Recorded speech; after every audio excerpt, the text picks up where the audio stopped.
கேரட்டை கட் பண்ணிக்கலாம்.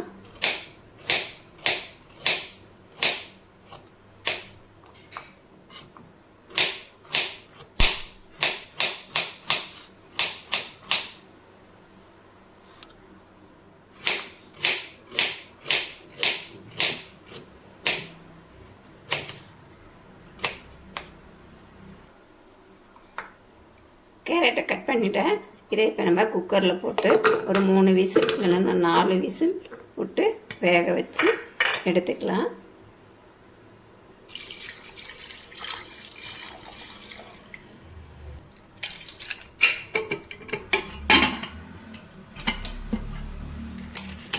மூடி போட்டாச்சுங்க.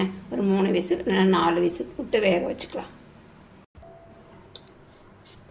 கேரட் நல்லா வெந்துருச்சு. இப்போ நம்ம மிக்ஸி ஜாரில் சேர்த்து அரைச்சிக்கலாம். நல்லா ஆறுனத்துக்கு பிறகு அரைச்சிக்கோங்க.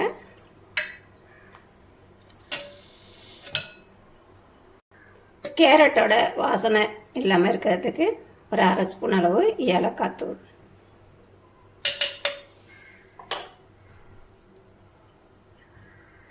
நம்ம வேக வச்சோம் இல்லையா தண்ணி, அந்த தண்ணியை ஊற்றிக்கோங்க. அரைச்சிட்டு வந்துட்டேன் பாருங்கள். அடுத்தது ஸ்வீட்டுக்கு தேவையான அளவு நாட்டு சர்க்கரை,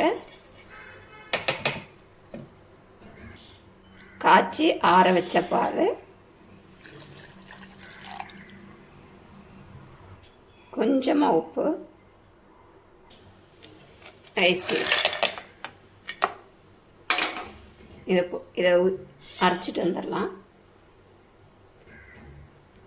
ஐஸ் வாட்டர் ஊற்றிக்கோங்க.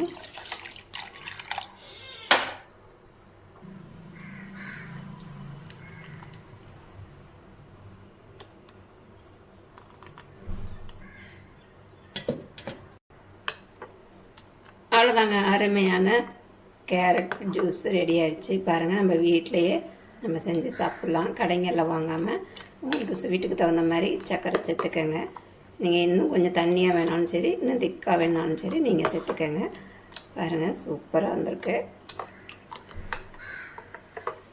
இல்லை நீங்கள் பழம், ஆப்பிள், பனானா எது கூடனாலும் சேர்த்துக்கலாம். நான் பார்த்திங்கன்னா இன்றைக்கி பாதாம் தான் சேர்க்க போகிறேன்.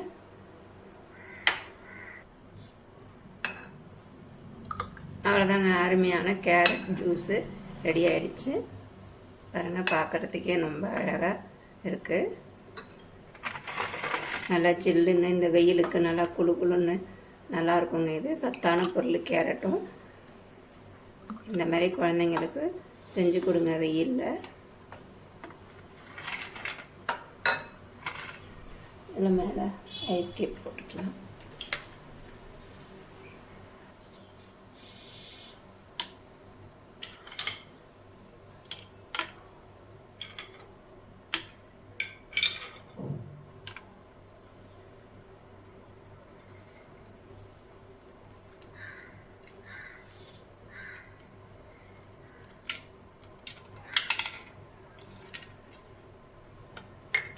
அவ்வளோதாங்க, கேரட் ஜூஸ் ரெடி ஆகிடுச்சு. நீங்களும் இதேமாரி செஞ்சு பாருங்கள்.